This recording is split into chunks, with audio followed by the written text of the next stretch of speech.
One cold winter night, 16-year-old Katie was home alone. Her parents had gone out to a dinner party.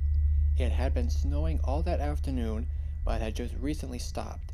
After studying for a few hours, she decided to relax a little. She made some popcorn, got a nice thick blanket, and laid back on the couch to watch some TV in the living room. The television was positioned in front of the one side of the glass sliding door that leads to a patio and the backyard.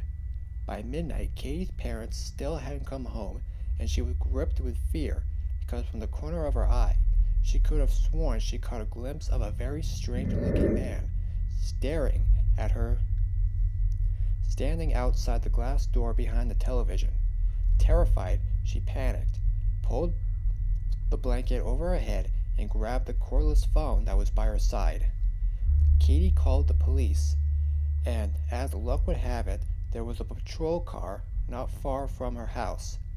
In a few minutes, police are on the scene, and Katie told them about the strange man who was standing outside, staring in through the glass.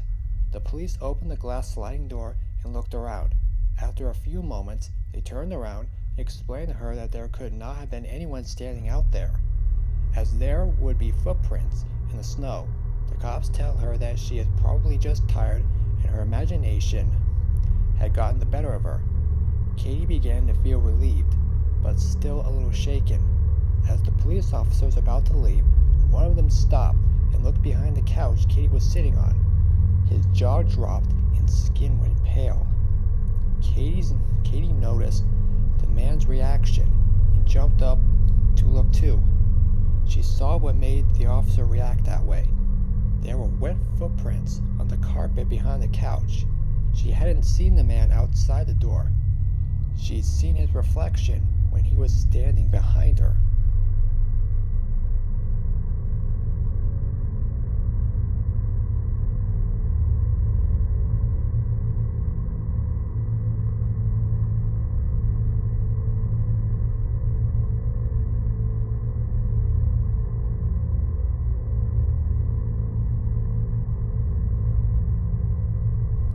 It was Friday night, and Ashley, a 16-year-old girl, was babysitting two little boys. The boys' parents weren't supposed to come home until very late, so she put them to bed and sat downstairs in the living room to watch some TV. She was flipping channels and came to the evening news.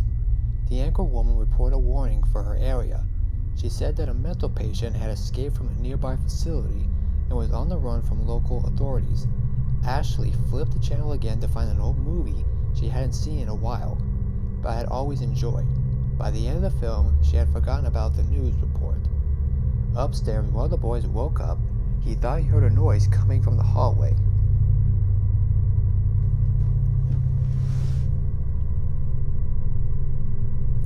The child thought Ashley must be watching TV. The sound must have been from the program she was watching.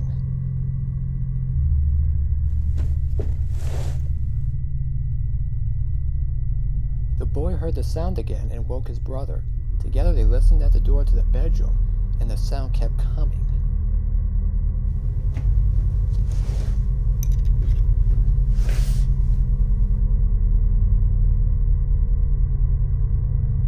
The sound stopped, but the boys were still nervous about leaving the safety of their bedroom.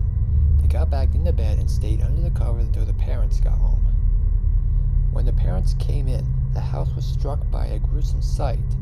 Ashley was laying halfway up the stairs with a trail of blood behind her. Her arms were cut off at the elbows, and she had been climbing the stairs on the bloody stumps of her arms, pulling her badly injured body along to protect the children before she died of blood loss. Ashley's attacker was never found.